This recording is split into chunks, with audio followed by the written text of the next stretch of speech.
The Benjamin Dixon Show is only possible with listener support. Go to www.thebenjamindixonshow.com to register for our blog and join the Progressive Army. And now, ladies and gentlemen, You're now about to witness the truth. It's the Benjamin Dixon Show. Welcome to the Benjamin Dixon Show. I am your host, Benjamin Dixon. It is Tuesday, June 20th, 2017. Thanks so much for joining us.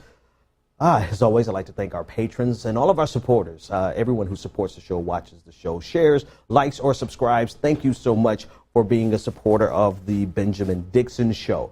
I, again, want to let you know that I will be taking 2 weeks off starting next week. 2-week vacation, so to speak, partial vacation. We're going to leave the show in good hands with some of the members of the Progressive Army.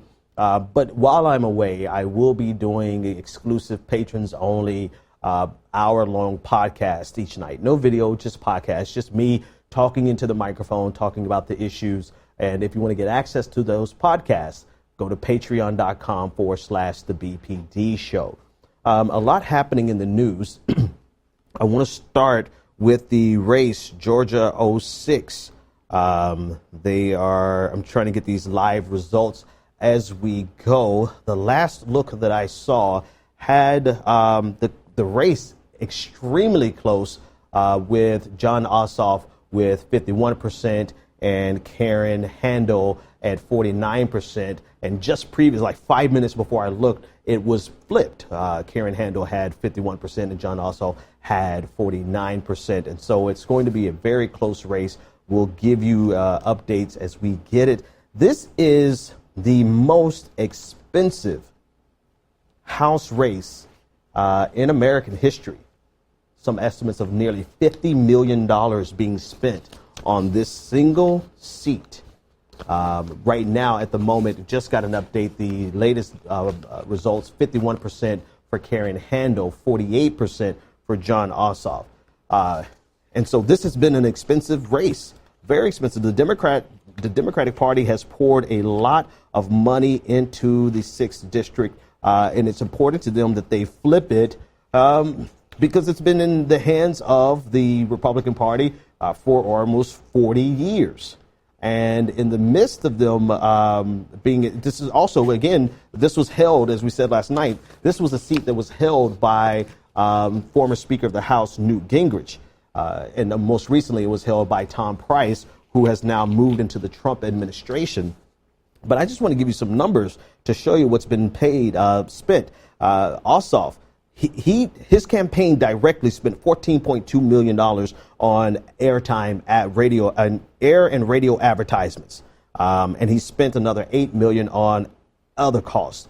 Karen Handel spent $2.5 million on TV, radio, and cable spots, and $1 million on other expenses. But that's just the beginning. Combined with the candidates and outside groups, they spent a total of $29.7 million on advertisements, on television advertisements alone.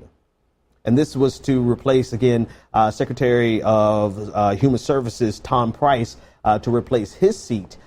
This is just $29.7 million on television ads alone. This is a slush fund. This is a Christmas holiday for the local news stations. Politico is reporting that Atlanta NBC station had to bump reruns of the Andy Griffith Show so that they can extend the news broadcast so that they can put advertisements for the campaign up. In other words, they booked the entire slot of available spaces for radio for television advertising, because that's how much money was being spent in this race. They booked everything that was available, and the only way they can make other things available is by getting rid of the Andy Griffith Show. And you know, old people, they don't get to watch Andy Griffith. That's a problem. But the money was so much. And here's another take from Politico saying that Jon Ossoff had so much money in his campaign that he was able to run Korean radio ads and offer free Lyft rides to voters on primary day. That's a lot of money. we'll get into the criticisms of whether or not this was. Let's start here. This is not a scalable model. It's not. This is not going to be. You can't replicate this across the country. Every win for the Democratic Party cannot come at a cost of $23 million. It can't. It's just not tenable. It's not tenable. You can't get that many donations, and you can't spread it across all the congressional seats. That's one thing. The other thing about this that's important is that this is a strong Republican district. And so you have to ask yourself the question, what is the significance of this to the Democratic Party when they've turned a blind eye to other races that were probably more winnable in cheaper markets, cheaper television markets, and races that were not such a stronghold for the Republican Party. But yet they poured everything they possibly could. I mean, they threw, all the way down to free Lyft rides. They threw every dime they could into this race, and we'll see if they are able to flip the sixth. What we do not need are these pride I'm trying to think of the best way to describe it. Bragging rights. We don't need to win races for bragging rights. There's nothing more significant about this seat other than the fact that they can pull it from a Republican, right? But there's nothing so significant about this seat as opposed to the previous races, special elections that the Democratic Party did not pour any money into. And so it does beg the question, why would the Democratic Party pour so much money into a race that they very possibly will lose by the end of the night? And even if they win, at what cost? And is it tenable? Is it something that we can replicate across the country? 857-600-0518 if you want to weigh in on the discussion. Let's take this first caller. Caller, you're live on the air. What's your name, comment, and or question? Hey, Ben, this is Brianna Guy. Hey, Brianna, how are you? I'm good. When it comes to the Ossoff and, what's the woman's name? Kendall? I can't pronounce her name. The Republican? Karen Handel. Okay. Well, I do prefer, Ossoff to win, but it's not really going to make much of a difference when it comes to the House. But it might be an indication of what we might see in 2018 because, just how unpopular the Senate is, the Congress as a whole, how just this month alone, Trump's disapproval rating went up to 64%. So it could be an indication for what we can see in 2018, but I'm not His negatives are up to around 64%. His approval is down to 36%. But I definitely get what you're saying. Go ahead and finish that thought. Yeah. And my question is that this is a little off topic, but it's kind of something to do like just Trump as whole. Do you think Trump might have damaged the reputation of populist candidates? Like, let's say, because, he did run as a populist candidate. Everyone thought, we knew he was lying, but a good portion of the country believed him. They believed in that he was going to give health care to everybody. He was going to end these wars. He was going to bring in infrastructure. He was going to cut Medicare, Medicaid, and all that, and Social Security. Right. But he's going back on everything that he promised to his voters. Yeah. So do you think that later on this is going to have, him running as a populist, but then turn his back on those supporters, is going to have repercussions on other populist candidates that will stay true to their word? Like, let's say is Nina Turner or Bernie Sanders decides to run again, will that damage their reputation? Right. Because people won't believe them because they believe in Trump, but he went back on his word. That's a good question. Thanks. Yeah, thanks for the question. I think Trump is not damaging populist candidates any more than establishment candidates want to damage populist candidates. The reality of it is a populist candidate who would really do exactly what he or she says is a threat to either establishment parties, right? So let's be clear. Trump hasn't done any more damage to the idea, especially not with the people. The people will always look for a populist leader. The average person, because who was I watching yesterday? I forget who actually gave me this information, but the average American makes less than $20 an hour.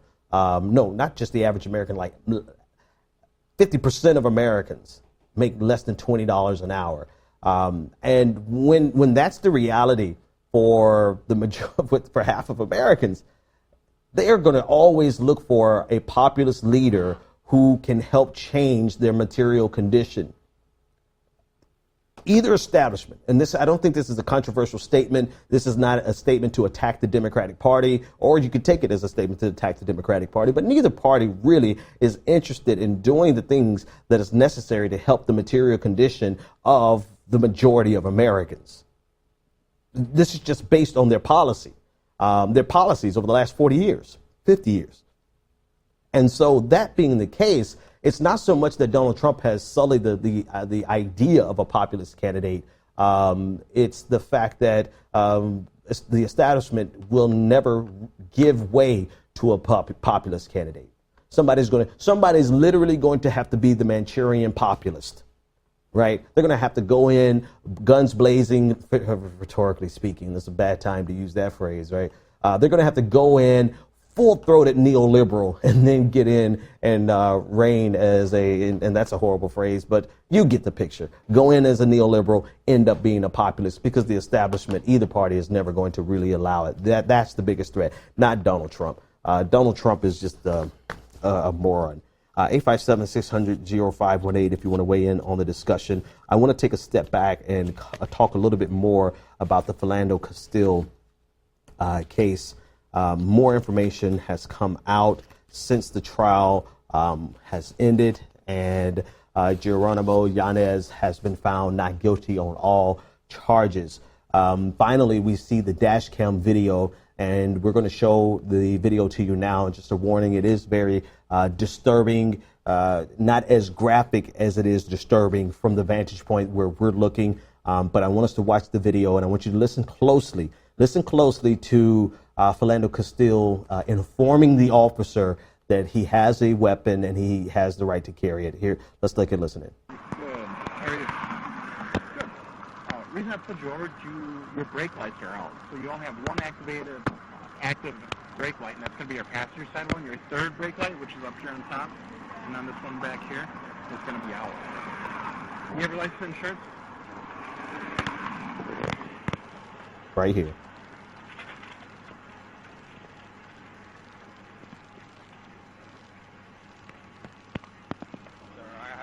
I do have a firearm on me. Don't reach for it then. Don't pull it out. Don't pull it out.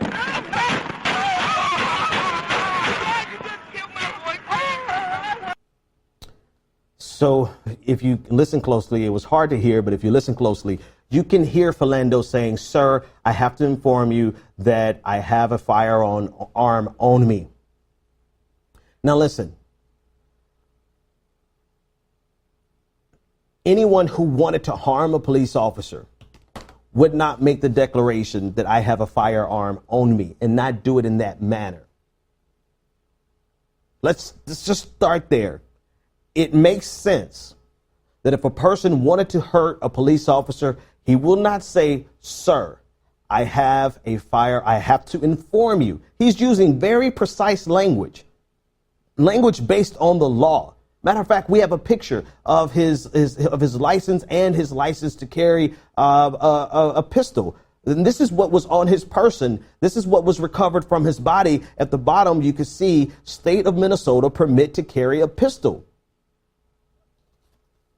So anyone who has a permit to carry a pistol understands that if they're stopped by the police and they're carrying their weapon, they have to inform the police officer that they are carrying their weapon. He went through this. Philando Castile went through this 52 other times.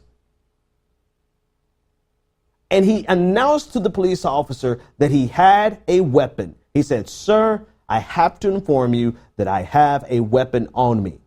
And then the officer says, don't go for it. And you can hear Castile saying, I'm not reaching for it. But yet and still, this coward who should never have been on the police force in the first place drew his weapon and shot Philando Castile to death. This is not where the story ends. Actually, there's a couple of tweets. I want to pull up the first tweet on your screen from a reporter who got access, Tony Webster, got access to some of the documents. And this is the day after Yanez shot Philando Castile. A police officer manager emailed the entire department to say a Ferguson, Missouri cop called to give support. And then you can see the email. He said in the email, I wanted to let everyone know that an officer from Ferguson PD called and wanted to extend his support. Yeah, that's exactly what we need, is we need the support from Ferguson Police Department. But that lets you know, that shows you the mindset of brothers in arms. I guess that's what they think of themselves. And then the next shot shows you, the next image shows you Yanez after he has killed Philando Castile, and he still has Castile's bloodied insurance card in his pocket, according to this tweet from Tony Webster. And you can see on his wristband, police lives matter. What does that matter? It matters. It shows you the disposition, the mindset that he has going into this. Because as we all know, police lives matter was not a statement in the face of oppression, the oppression of police officers. Police lives matter and blue lives matter only came about as a way of pushing back against Black lives matter. It was a way of trying to halt a movement that was speaking out against police violence. And instead, they came up with police lives matter. So as innocuous as it may seem, and as benign as it may seem, it's actually a very direct statement of antipathy towards Black Lives Matter. So this should let you know, between Ferguson reaching out to help them, right, and then they're passing it around the department as if, you know, this is definitely something we want to, hey, we're getting love from Ferguson, and this police lives matter business, it shows you the mindset and the culture of policing agencies across the United States of America. And this is why I push back so hard against these ACLU types. And again, I'm a member of the ACLU, but then there's some of us who take it to the next level, right? Those who really, I'm going to stop there because I can't really go down that train of thought. But there's some people that I know and that many of you may be aware of who want to declare that the police officers are not racist. Okay, no kidding. We can go through and look at every police officer, and no, not every police officer is racist. But what we have is a racist institution. The racism is institutionalized. It's in the culture. It's in their demeanor. It's in what's passed down from the senior officer to the junior officer. It's what's passed down generationally inside of policing agencies. And it creates a culture that in and of itself is systemically racist. And so it doesn't matter if the individual is Black, white, Hispanic. It doesn't matter if the individual is racist. What matters is the entire construct, the entire framework, and the entire way of thinking of policing agencies across the country. That's what matters. And that's where you see the grossest examples of systemic racism. So it's completely irrelevant if this officer is in it by himself racist. What you saw in that video is a reaction to the fear of Blackness. That's what you saw. And that fear of Blackness does not come overnight. It comes through generations of propaganda against the Black community enshrined in our policing agencies. Best personified by the wristband that says police lives matter. Yes, police lives matter. They've always mattered. They've always mattered more than the lives of the victims that they killed. There's never been a systemic oppression of police officers. Therefore, there is no need for the police lives matter wristband except to throw off on Black Lives Matter. And this is not where the police officers actually stopped. They went one step further, and they issued a search warrant for the girlfriend of Philando Castile. and they issued for access to Diamond Reynolds. Access, here's a copy of the search warrant. It's a little hard to read, but this is a search warrant to get access to Diamond Reynolds' Facebook page. And they wanted to get access to her Facebook page to see if they could find any acts of criminality. And so now they're looking for a way to destroy the reputation of the woman who broadcasted the death of her boyfriend on Facebook Live. Because they knew how damning that video was. And so they did exactly what every policing agency and media outlet does in this event. They try to find damning information on the individual, find a way that they can destroy the reputation of the person who's going to be a witness or the most outspoken person on an issue, and they try to destroy the character of that person. And so in this case, they wanted to get a search warrant to find anything and everything they could on her Facebook page. And then Facebook, thankfully, rejected it. Or Facebook pushed back on it long enough. You could bring it up on the screen.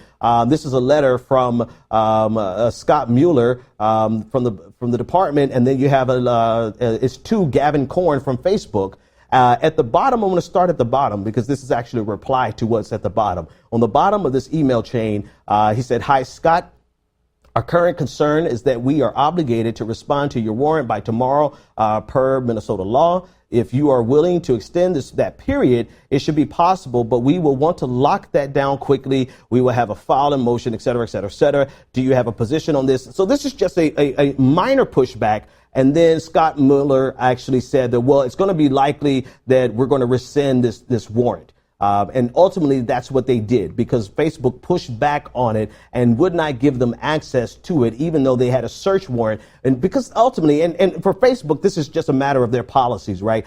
Facebook clearly isn't taking a stand on this, but the result is actually what it worked out for the best here. Because what the police department wanted to do was to smear Diamond Reynolds in order to protect their officer. That's what they wanted to do. That's what they attempted to do. And thankfully, based on Facebook policies, they could not get access to it. Or rather, they pushed back enough times to make the department rescind their request for access. It doesn't matter if the individual officer or officers are black, white, Hispanic. Doesn't matter their race, ethnicity, doesn't matter their religion, doesn't matter, it doesn't matter if they're racist. What matters is how they perceive the community that they serve. And how they perceive the community that they serve is based on the culture of that police department. And that culture in that police department is based on years, generations worth of misinformation, information, propaganda, biased statistics, all of it amounting to systemically oppressing, systemic racism. It amounts to systemic racism. And it amounts to a fear of blackness that unfortunately has led to the death of so many African Americans, black Americans. And it has led to the acquittal of so many police officers who are guilty as hell. 857-600-0518. Let's take this caller. Caller, you're live on the air. What is your name, comment, and or question? Hi. Hi. What's your name? So, my name is Tony. I'm in Austin, Texas. What's on your mind, Tony? So, I was thinking about the Ossoff thing, but, hearing you talk about Philando Castile, I had a big question about that because I don't understand. It's been, the verdict isn't even a little bit cold, and they've released this footage. And I don't know if it was an open records request or, they've done such a good job of keeping it from the public until immediately after the verdict. I don't see how they could possibly be doing this for any other reason but to specifically antagonize the community, right? Like why else would they do it? I mean, if they kept it cold for so long, couldn't they just leave it for another year, 2 years until people aren't thinking about Philando Castile anymore? Like, why right after the verdict, then they release it? It's almost vindictive in my eyes. Yeah, I mean, that's a good point. I was wondering, I was curious as to how quickly, what made them get it out so quickly. I think that's actually a reasonable take. It may be the result of some freedom of information request, and they couldn't get it prior to the end of the trial. But the truth of the matter is, if the community had seen, well, actually, no, let me take this back. I was getting ready to be naive and say that if the community actually saw this video, it's very possible that it could have muddied the jury pool, and actually they would have come back with a guilty verdict, but that still would not have changed the verdict. So there's really no reason that they would not have put this out in the first place. And now that it's coming out, it's really just a slap in the face of the community. I agree with you 100% there. Thanks so much for the call. 857-600-0518 if you want to weigh in on the conversation. Our police officers are, let me choose my words carefully here. I'm gonna take a deep breath and choose my words carefully here. And actually, I'm gonna talk about this next story. Let's start here. Charleena Lyles. I mentioned this last night briefly. We have a great deal more detail into the killing of Charleena Lyles, a 30-year-old pregnant woman, several months pregnant. She, according to her family, only weighed about 90 pounds. And so being about 4 months pregnant, I believe, and weighing 90 pounds, the officers who shot and killed her, this is a picture of her. The officers who shot and killed her had to have known that she was pregnant. There's no way that she is that small and that far along in her pregnancy, and the officers could not tell. The officers also knew that Charleena dealt with mental health issues. They knew that, and the way we know that is because of this first clip. You can hear them laughing about the fact that she had mental issues. Let's take a listen. I've been out here for another TV with her son. I don't know if you were here. Yeah. So this gal, she was the one making all these weird statements about how her and her daughter are going to turn into wolves. This is on the 5th. She just took a turn, so I'm like, I'm going to go up there. Because they said she was fine at first, and then they were inside with her. Had this giant pair of scissors and would put them down, and then but she had a birth. Yeah, that birth occurred. So there they are. There they are joking about the fact that they know her, and they've been there before. And when they came before, they realized that she was saying very strange statements about she and her son turning into wolves. And then they laughed about it. So they're fully aware of there's some mental health issues going on there. And her family confirmed that. She's dealing with some mental health issues. So what happened in this case is that she called in, she believed that there was a burglary. She believed that some things had been stolen, so she called the police. And there's some good reporting by my colleague at the progressivearmy.com, Andre Roberge. And he pointed out that usually one officer is sent to respond to reports of a burglary. But because of a flag on Lyles' case due to an incident in the previous week that involved a weapon, caused the Seattle Police Department to send 2 officers. So they had already went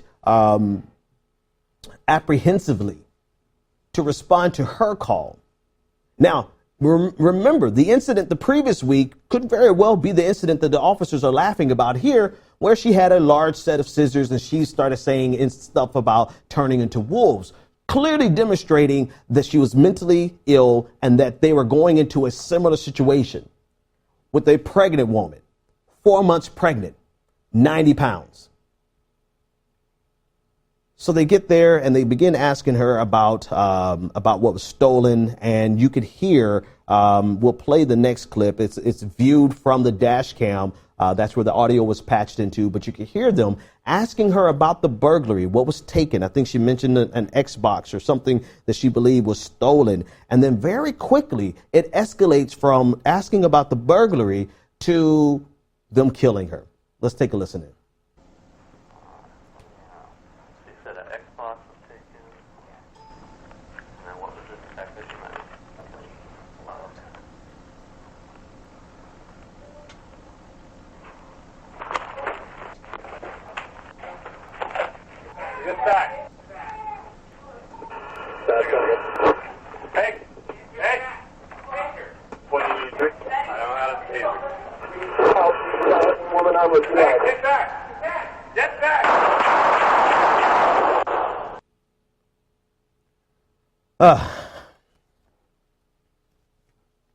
Now, actually, do we still have that other video where they're in the door, in the hallway? Do we still have that in the system?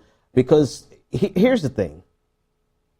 The police officers were there to respond to her call about a burglary that she was concerned about. And they knew she was mentally ill or dealing with some mental health issues. And they also knew that previously she had a large set of scissors, and that's why they sent 2 officers. They're yelling for her to get back, but they are in her residence, and they're in the doorway. I'm going to show you this clip, and we actually could just play it now. They're in the hallway. They're in the doorway. They had full ability for themselves to get the hell back. If anyone could have gotten back, they could have. If they were so afraid of a 90-pound, 4-month pregnant woman armed with a set of scissors, and this is right there, as you can see, that's where they could have taken 2 or 3 steps back themselves. It's not like she had a weapon that she could have shot at them. But instead, they felt so threatened by a 90-pound, 4-month pregnant woman that they killed her. What good are these officers going to be when they're faced with real threats, right? If they can't handle these types of, how many times, I'm all over the place, and probably rightfully so, how many times have people that have have a problem with mental health issues, how many times have they ended up dead when the police are called? How many times have police officers used a level of force in response to a situation that could have been de-escalated by them just walking the hell back? I'm reminded of the clip of the officer, I believe, in the UK. If it was not the UK, I'd be surprised if it was here in the United States, who literally was being chased down by a man with a damn machete. And he backed up and backed up and backed up and backed up all the way to the point where he backed and fell down on the ground and still did not shoot this man. Man coming lunging at him with a machete. Still did not kill him. But the first reaction for these police officers in the incident with Philando Castile and in the incident with Charleena Lyles, is to shoot and kill. 857-600-051. I can't really say much more about this. Is that caller still on the line? Caller, you're live on the air. What's your name, comment, and a question? You're live on the air. Yeah, how you doing? My name is Kennard Williams. I'm out of Phoenix, Arizona. How's it going, man? What's on your mind? And brother, man, I am terrorized for what's going on in this country, man. Yeah. The only way we as a people is going to get anything done, anything accomplished on this matter, is an eye for an eye, brother. I mean, it's always nonviolent after we've been killed by violence. See, don't nobody want to talk about this part, because when brothers in the streets get into it and somebody kills one of the brothers, somebody might retaliate. But we don't do retaliation on the police officers when they do things like this too. Well, you know why that is, though. You know why that is? It's because I mean, if they're killing us now, being nonviolent, if they're killing us now being, just taking a knee at protests, if they're killing us, what do you think they'll do if we pull a gun? They're looking and they're waiting for an opportunity to blast us, and I hear the sentiment. I hear the frustration. And this is what I talked about with a caller a few weeks ago. The frustration in your voice, I identify with, and I understand. And it feels you're at the point, what Dr. King say, a riot is the language of the unheard. And this is what happens when the community and when these policing agencies don't hear us. When the policing agencies do not hear us and politicians do not hear us, This gives room for people who want to take an eye for an eye. The reason I don't say take an eye for an eye is because they've got more guns than us. We get more guns, they have tanks. We get tanks, they have an Air Force. They get Air Force, they've got nukes. There's no winning in that. There's no way to win. And there are plenty of people who are waiting on us to get violent so that they will have an excuse to kill us. So where does that leave us in terms of solution? I don't know. I just know that I'm not, I just know without a shadow of a doubt that there is an entire group of people waiting for us to get violent so that they can put us down faster than they're putting us down being nonviolent. I don't know what to tell you in terms of a solution other than we have to keep fighting this. We have to keep fighting this. We have to keep winning it in any way. Well, we're not winning. We have to try to win it in any way that we can, but not with an eye for an eye, because they're ready for an eye for an eye. They're literally sitting, waiting with their guns ready, waiting for an excuse to shoot us. And anybody, and that's why I don't condone it on my show, is because anybody who promotes that is sending you to your death, basically. Let's just be clear. You're sending people to a certain death. Remember the guy in Dallas, the guy who had that level of frustration? He ended up killing 5 police officers. And you know what? All it did was he killed 5 police officers.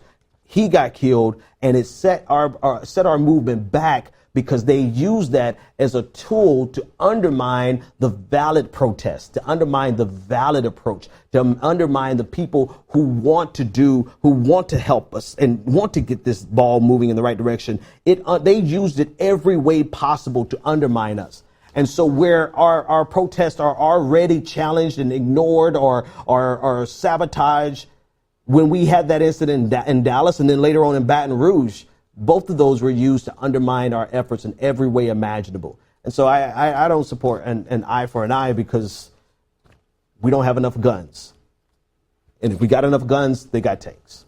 I'll go through it again. We got tanks, they get an Air Force. We get planes, they get nukes. It's not a fight that we can win in the United States of America. 857-600-0518. This is a disturbing story about a Muslim teen who was killed in what they're calling a road rage incident. Many people are looking at this as a hate crime.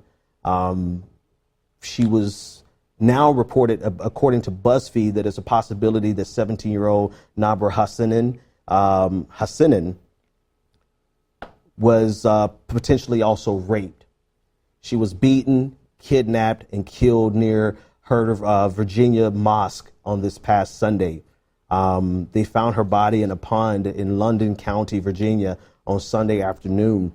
It was a few miles away from where the person who killed her, Darren Torres, chased and attacked her group of friends, a group of about 15 other teenagers. And that's why they're calling it a road rage incident, because it stemmed from an incident during a car chase. The autopsy, according to BuzzFeed, reports that she suffered from blunt force trauma to her upper body. And they're now considering that she may have also been raped. This is a very disturbing story for many reasons. Besides the clear tragedy to the family and the community there, the loved ones of Nabra Hassanin, the compounded with the fact that Darren Martinez Torres was an undocumented immigrant. And so you have this collision of forces where a hate crime has been committed, and the issue of undocumented immigrants has come to light because of this. And I was listening to an interview this morning, and they were discussing this story. And one of the things that they pointed out in the story was the need to be able to address this issue, both as a hate crime, but also not allow this issue, because it was an undocumented immigrant, to be used as a means of attacking every other undocumented immigrant. And this is a very difficult nexus to actually even have the conversation in, because what do you say to the family who actually lost their daughter, their loved one, their friends? And this is the difficult part of when everything involves politics, yes, but when politics gets inserted into tragedies like this, it makes a complicated situation even more complicated.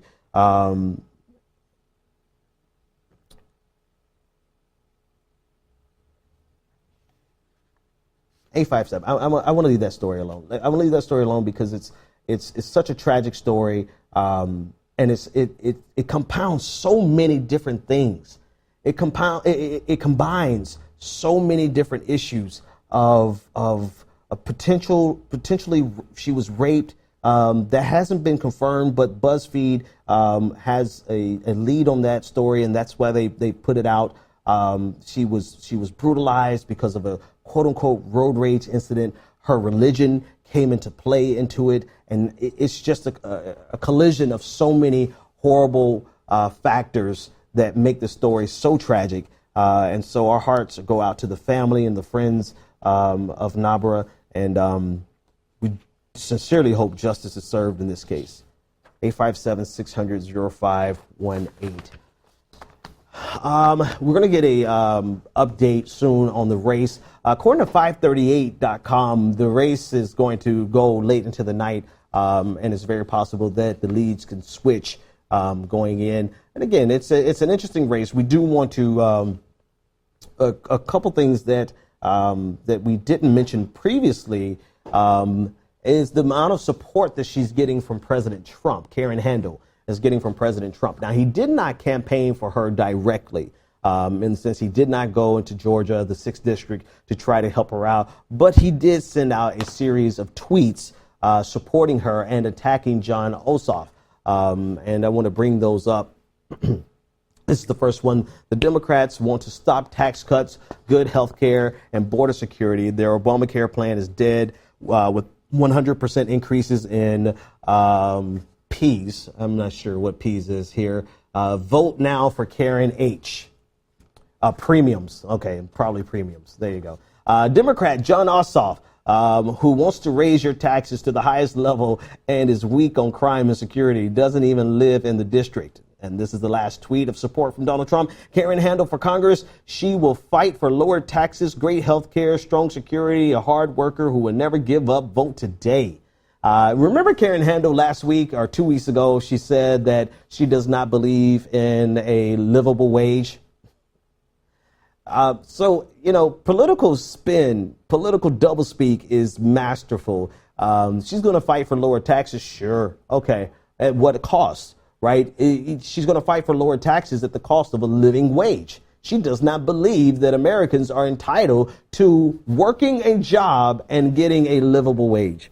In other words, she wants you to be able to work 40 hours a week and still need to depend on food stamps. But, don't forget, they're going to get rid of your food stamps, too. That's Karen Handel, and that's who Donald Trump is supporting. No surprise there. But the race is still close, 53% to 47%. Handel actually is spreading. The margin is spreading. So it's very possible that she's going to win, probable that she's going to win at this point. And it's $22 million sunk into this race from the Democratic Party. All right. A couple of other stories before we get out of here. So a couple months back, Donald Trump took all the credit for a Ford plant not going to Mexico. And it was like the first week in office, and he really made a lot of hay over it. It really made it seem as though his mere presence alone changed the destiny for all of these Ford plant workers. Well, turns out that the plant is no longer going to Mexico because it's now going to China. So they're moving its production of its Focus to the Focus model car to China after production at its Michigan plant ends in 2019. The whole deal was to keep that exact plant in Michigan from going to Mexico, but now it's going to China. So it estimates that that move is going to save them $500 million in production costs to produce the car. And this is clearly, a labor issue. This is the issue of how much can they save on labor by moving it out of Michigan. So, of course, they could save hundreds of millions of dollars if they move the production plant overseas, or previously they wanted to move it to Mexico. So this is Donald Trump taking credit for it. Back on January 9th, he said, 2017, he said China's labor costs are lower than Mexico's, but shipping costs for the small cars will rise. And then he began to take credit for this deal not going to Mexico. So this is two things here. Number one, I'm always fascinated at the fact that people will willingly accept any politician, for that matter, taking credit for something that had absolutely nothing to do with them. And Donald Trump came on the scene, and the very first thing he said was, I helped negotiate and save this plant. And we knew that wasn't true in the first place, right? We knew that the ball had been in motion. The decisions had been made long before Donald Trump became president. It just so happened that he became president on the week that Ford made this announcement. But I guess he didn't read the fine print, because now it's going to China. Here's the other side of the equation that's worth discussing. Not how long, there's always going to be a race to the bottom for labor. Labor will always suffer at the hands of multinational corporations who can easily take their operations uprooted from the United States. We've been doing this for probably 50, 60 years at this point, uprooting it from the United States and taking it somewhere where they can get pennies on the dollar for labor. This is nothing new. And in fact, this is right par for the course for the Republican Party and a portion of the Democratic Party. This is exactly what they see the world as. This is their worldview. So back to the question of the first caller tonight, they're asking, will Donald Trump not being a true populist undermine a true populist? The reality of it is Donald Trump was never a true populist to begin with. Donald Trump just had the language of anger, which people conflated to be the language of populism. But Donald Trump has always been about multinationalism. He's always been about multinational corporations, outsourcing, getting his work done overseas for the cheapest dollar possible. That's always been Donald Trump. And for people to have believed that he was anything more than that is astonishing to me. It's astonishing to me because there's nothing in his history that suggests that he would do anything other than what's in the best interest for the bottom line of his company and, by proxy, other companies. So all of the celebrations that took place immediately after he became president, they're all going out the window now. And I wonder who actually paid attention long enough to realize that Donald Trump took credit for something that he did not do. And now the thing that he said that he did actually didn't happen. And now they're going to China. Speaking of other ways, Donald Trump is screwing America. In this case, we're getting screwed with the help of the Republican Party in the Senate. According to Politico, the fate of Obamacare repeal is not yet certain, but the hallmarks, the way that this process has been carried out has been so opaque, so authoritarian in the sense that they have kept this conversation from the general public throughout the entire process of the senatorial process here. And now we're getting to the point where Republicans are turning on it because they realize what's potentially getting ready to come out is even worse than what the House representatives put out in their version of the American Health Care Act. There are several reports that saying that the CBO score for this is going to actually be even more negative than what the House version of this bill actually had. And so the whip, Mitch McConnell's whip, is saying that they are short of the 50 votes, but they're looking as though they're going to go ahead and push for the vote anyway. There are 7 Republicans who are saying that they are not going, or they're not on board yet for the bill. So there's a possibility that this bill will come up for a vote and go down in flames, which is a fascinating spin in one way specific. It's fascinating because they're going through a lot to keep this as clandestine as possible, to keep it away from the public as much as possible. And I'm wondering if they're doing that because they want to go through the motions to pass this legislation without taking the political hits for this legislation. In other words, they want to go through the motions. They know that they're not going to pass it. They already know about 7 senators, Republican senators, are going to vote against it. Of course, all the Democrats are going to vote against it. And so they know this legislation is pretty much dead on arrival, but they have to go through the motions because if they don't go through the motions, then they will be attacked. But the question is, who are they going to be attacked by? Because the bill is so unpopular, just even bringing it up is undermining them. But they have to do the Potomac two-step. They have to go through the motion and act as though that they're going to at least give it its day on the Senate floor, knowing full well that it probably won't pass. And so if they could do that without actually having the public see what's in the bill, then they could say, well, we voted for it, it didn't pass, and we can move on. So I guess it actually makes sense. This is what they're trying to do. They're trying to go through the motions. They're trying to go through the motions without the political price of letting the public see what's actually in this version of Trumpcare, which, according to some insiders, is worse than the House version of it. The danger here is that this bill could still pass. Everything that we just said, the bill can still pass, and we could end up with a piece of legislation that's going to knock 24 million more Americans off of their health care, and a piece of legislation that's going to reshape a large portion of our entire economy without anyone having seen it. No one has seen it. In fact, Senator John McCain said, no one in America has seen it. I don't know if it was tongue in cheek, but it was funny. He said, no one in America has seen it, but I bet the Russians have seen it. So, whatever that's worth. 857-600-0518 if you want to weigh in on the conversation. All right. I've got a lot of other stories here that I've actually been putting off. I'm going to go through all of these stories on tomorrow morning in our morning analysis.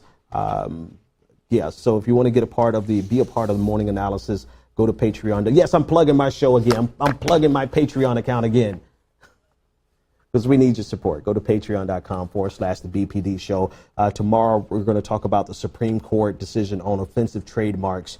Someone suggested that now I can get an offensive trademark. I should go get the GOPwantstoKillYou.com and trademark it. We're going to talk about the attack in Brussels, and we'll also talk about the U.S. military shot down an Iranian made drone in Syria and the escalating tensions in Syria. So we have a full slate of what we'll talk about tomorrow in our morning analysis. On tomorrow, we'll be joined by Professor Matt Sinkowitz from Boston College. We'll be discussing the news of the day. And again, don't forget that next week I will be on vacation for 2 weeks, but we will have a full-hour podcast each night. No video, just audio. And if you want to get a part of that, come on over to patreon.com/the BPD show. Last but not least, the last thing that I want to talk about really is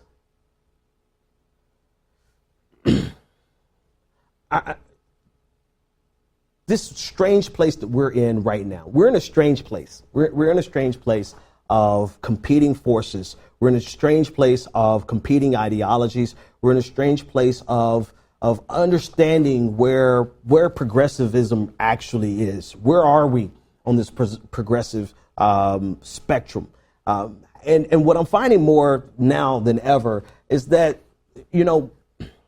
everyone who says that they're progressive, not necessarily progressive. And then the definition of what it is to be progressive is so broad. It's so broad, and in some sense it's so narrow because it depends on who you're talking to.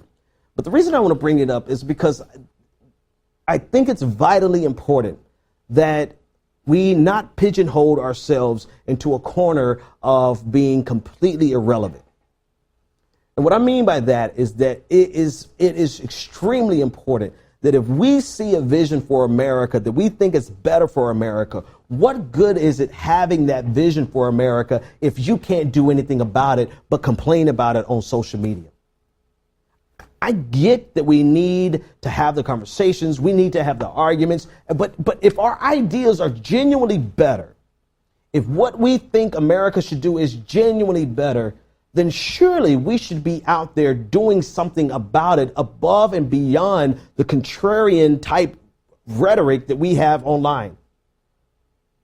And I feel that sometimes we limit ourselves to our experiences on social media, and we limit our activism to the world of social media. And what I mean, and why I'm bringing this up is because in that world, we have marginalized in some ways. We're marginalizing ourselves to the point where we are not going to actually be able to do anything in the real world.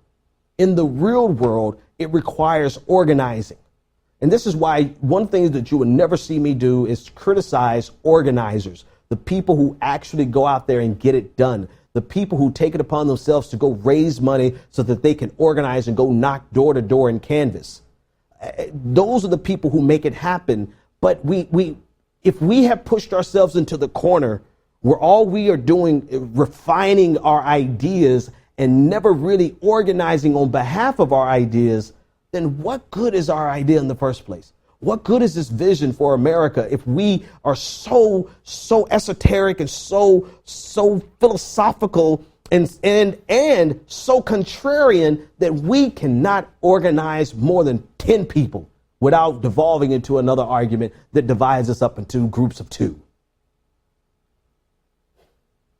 At some point, we have to realize that having a vision and having a better idea and having it in theory is not enough.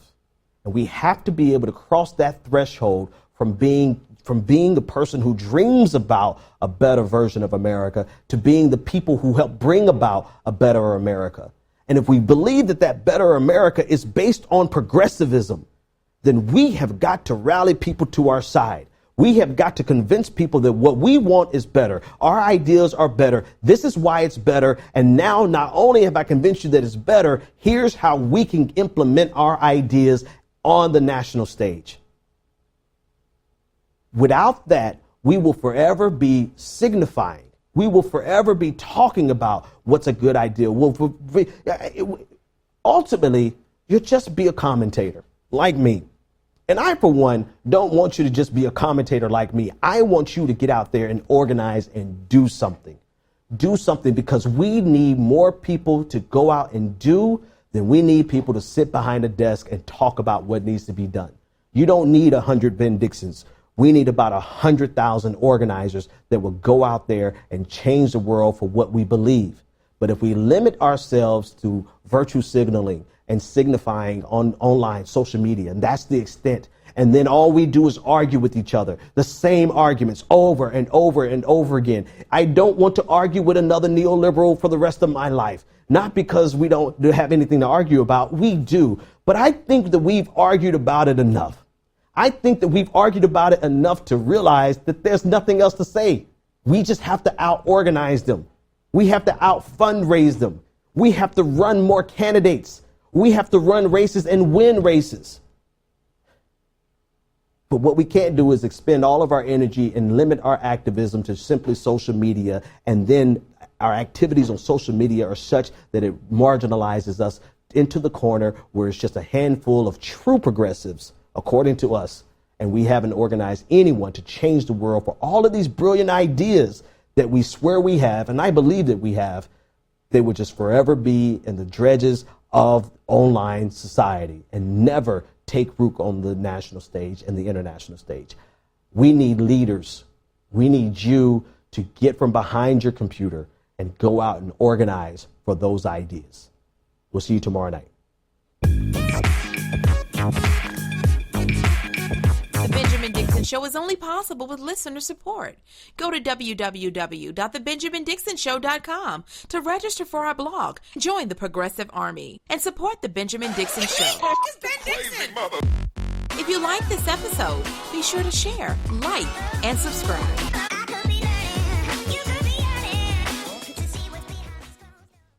Consider becoming a Patreon. Go to www.patreon.com/The BPD Show and support The Benjamin Dixon Show.